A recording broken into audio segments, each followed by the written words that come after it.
Welcome to BCB Live, the safest station in the nation. Drive Safe Dave, representing again another railroad track sign. He's on a hot streak right now. You know, we showed a video with one of his shirt signs, and now he's like, you know what? This world needs Drive Safe Dave to teach them a little bit of sign etiquette. It's not just sign etiquette, it's recognition of what's going on out there. You know, if you're not sure what the sign says, most people ignore it, and I don't want you to ignore very important warnings out there so that you can understand what they mean, and you can also pass that information on. And also recognize it when you're in the car with people that don't really know what they mean, because you know what? If they don't know what they mean, they're just going to ignore it and keep driving, which is pretty scary in and of itself. Yeah, take the time to teach your kids and teach your family members what those signs mean as you drive by them. We know signs work. They've worked on cigarettes for years. You know, the little signs on there says, warning, it's dangerous for your health. May cause cancer. A lot of people have in turn stopped smoking. Usually they read it and they say, I'm not going to smoke today.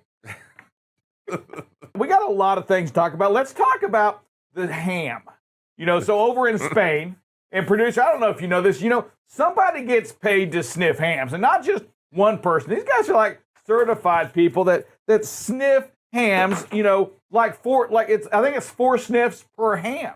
Yeah, and you know what's confusing? And so you're already in this room of hams, right? I mean, you're surrounded by a room of hams. So it's not like an isolated ham sniff. To me, it seems like it would be over. I mean, if you were, you know, scented to that, wouldn't that be in a room full of hams, cooked hams? Yeah, You might have a little problem identifying the bad ham from the rest of the hams. But you know what? I don't know. I'm not an old world, you know what, pork belly there's sniffer. Probably something very specialized about these folks, and it's nothing easy either. I'm going to tell you, the stress that comes along with this job is there. Listen to this. They talk about one person, and there's only one guy out there that's actually like certified year-round, and it's an honor to have it. And this guy's got to sniff normally 200 hams a day. Wow. So that's 4 sniffs per ham. That's 800 sniffs. But during the busy season, at Christmas, it's busy. Everybody's ordering hams. He has to do 800 hams, in which he says, I'm strained. You know, I'm at the limit of human possibility. And they ask the question, well, what if demand increases? He says, well, I will find a way to sniff 801, possibly 802. A major drug bust, the biggest ever of meth. Mm-hmm. And what happens is a 21-year-old Mexican's bringing it over to crossing over the bridge. Car parts. You know, yeah, it's car parts. I mean, it's just a load of car parts. Nothing fishy going on here. Pallets. Yeah, they immediately send him over to the second place, in which the dogs and the ham sniffer are going crazy. They're going berserk. The ham sniffer's over there. There's something weird about this one. I'm telling you, it took them 4 sniffs to figure it out. And Drive Safe Dave, over 3,200 pounds of meth. What kind of street value is that? Do you have any idea? I'm just curious. You know what? I can get some of my inside sources to find that answer I'm out sure for you can. It depends where you're buying it from. You know, what kind of grade was it? That's the part I don't know. You know, I got to go like this right here. I got to taste it and see what it tastes like. Does it make my tongue numb? You know, what is it doing right there? Wow. Yeah. They're talking about sniffing again. Breaking news coming your way right now. Drive Safe Dave. We have a report of the Ever Given making its way through the Suez Canal one more time. The big breaking news, Drive Safe Dave. And people are running. There's a mad dash right now because at the Suez Canal, Drive Safe, they have a state of emergency going on right now. I believe the Ever Given coming through even heavier than before. It's the heaviest ever. I mean, it's like 16 meters of clearance, which is what, 40 feet maybe? I don't even know, but not very far from hitting that canal again. Heavy. Yeah, it's not only is it heavy, but they're making sure that it doesn't have another blockage like they had before and have to confiscate this one. Yeah, I mean, we remember the Suez Canal. If you don't remember, that was when the Ever Given blocked the canal, and it began what became known as, you know, the supply chain crisis. I don't know if that's going to be like the reason why all of this is at. You know, I think so. It was blamed for everything. for prices in fuel, for shoes not coming here. Even though most of that product wasn't coming to the States, it was Norway. Still I think for it was everything. headed to Norway. But yeah, it's going back, and it's for real. I mean, they're serious about this, so they're returning with a heavier load. State of emergency was declared to make sure or ensure a smooth passage for that massive vessel. And I believe it did. I think it passed through without incident and moved on into the Mediterranean. It did. It went back, I think, in August, empty. It had gone through, but it's the first time coming back through loaded. The ship it had left Egyptian waters back in July 7th. And I didn't know this until reading the article, but they actually had a ceremony. Did you see that? There was a ceremony right there as it began to leave, and here it goes. It happened in the city of Ismailia. And it was a compensation contract where they kind of shook hands, and they, during this big old thing, this big old celebration, or I'm sure they threw a party for what they were paid. $540 million check had to be signed over before it was allowed. Oh yeah, that's a party. Again, why the spaces in front? Kudos to this driver. Is able to stop and stay in their lane. Don't know what happened to that pickup truck, but some kind of distress, right? Because they're just not going to stop there without a reason. So obviously there was a problem that truck developed. And again, you've got to be mindful of that. Hit them brakes early, folks. But all in all, wanted to go over, didn't, was able to stop. We can still see the road. So great job by the driver. Just maybe be a little bit more on that defensive edge because, again, you don't expect this, but he got his flashers on there at the end. Something happened to him. I'm not sure what. Yeah, I'm going to agree 100% on this. I mean, so in the driver, they're in their passing zone right now. They're going to pass the big truck without any problem whatsoever. And, logic says, well, the car in front of you, it was way ahead of me. It's going to keep its space or it's going to keep its speed going. Something happened, right? Mm-hmm. The car's, the big truck or that pickup truck's got his blinkers, hazards on.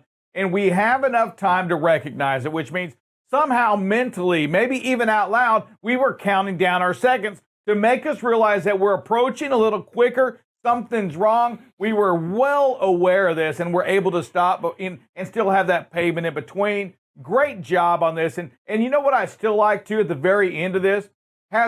We still gave him some more space. Yes. We get on him and then we, now, okay, instead of riding him, now look. Even at that slow speed, he begins to pull away. Great job. Yeah, and we talk all the time about how 2 to 3 miles make a difference in your speed, right? Speed limit was 70. This driver was doing 67. And it allowed them extra precious seconds to not even make that a close call. That is how just 3 miles an hour can make a difference for you all out there. Again, here, folks, got to be patient, right? There's nowhere you're going. You got a truck in the left lane. You got an exit ramp. I couldn't quite tell if the blinker was on. It's on there at the end. But again, we got to back off a little bit. Give them plenty of space. We've seen where drivers think that's the exit they want, and then they come back, right? And then you would have been caught in no man's land there. You had no out. So just, hey, right here's the space. Keep this. They're turning. You don't need to gain on them. You're staying in your lane anyway. You're all good. Just back off a little bit. Yeah, a little bit more patience is what we need on that. That's it. Hey, and just a reminder, I had this conversation many, many months ago with a driver, and again, while it may in some states be legal, some it's not. But I will say this, one of the conversations I've had before passive drivers, that in Texas, it is legal to pass on the right. But the drivers get hung up because it says it's legal. There's more to that law statement. It says it's legal when you have to do so. There is nothing that says you have to pass here. There's nothing requiring you to pass. There's not really, it doesn't even look like a slowdown, which is even scarier yet. Folks, slow down, be prepared to stop. Just because you can do the shoulder pass, it's not the safest thing to do. There's an intersection here. That's what this driver's waiting for. And even if you're going to do this, and I'm going to agree with you, I don't like the habit of passing on that right. But if that is going to happen, you've got to slow down significantly more than what we're doing here. This appears to me to be more of a reaction. You know what? Yes. I wasn't paying perhaps attention, and I'm going to move over to the right. It's a little too late now to stop, to slow down, to do anything. The only choice I may have at this moment is to move into that right lane to avoid from hitting the vehicle, which means that we're not focused on the road ahead. was this, I guess we don't know that part, but, in our hearts, we've got to recognize where we are, that vehicle ahead of us is stopped. And if we recognize that right now, we're going to slow down. And I just think, buckle up, that we didn't see it. We took the only way out, and that was to the right. And that's not where we want to be. No, and that's just luck, right? It's just luck, without a doubt. And you never want to be driving on luck. And we want to learn from film. So when you see this right now, your job out there on BCB Live as somebody who watches this is to take from this film and learn from it. And just remember that you've got to just stay focused all the time, especially on these 2-lane roads. Yeah, and the other thing you want to remember too is, folks, what I saw too here was you should be slowing down anyway because you're on a solid yellow line, which is no passing to the left regardless. So again, when we talk about the outs, you should already be slowing down because you can't pass vehicles, period, here on the left. So that should already require you to be slowing down, not maintaining speed. And we talk all the time, these rural highways are so dangerous because you have all the side streets coming out, driveways, things of this, tree lines that can block your vision. You have to drive defensively here. And here, again, this is just a good reminder because, again, there was, it's been a while, but there was reported from a customer that we've seen in the past where drivers have hit gates making U-turns. And the thing that you've got to remind yourself about your equipment is when you make a sharp pivot on a U-turn like this, that rear of that trailer, even though them tires kind of stay put for the most part, that trailer swings out about 3 to 4 feet. So that space you had, if it's tight, you don't have it. Because when you're going to make that pivot, you got to understand the equipment. That trailer kind of backs up 3 to 4 feet.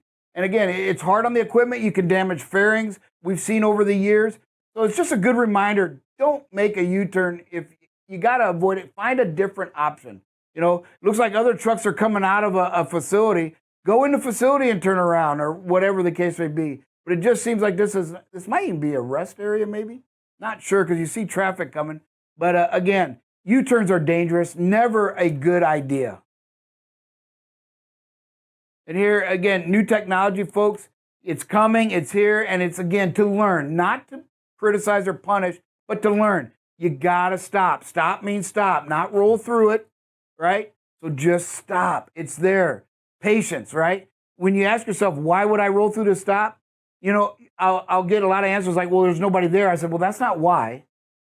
Okay? Why you actually did it, the root cause of why is you just got a little impatient, right? Be patient.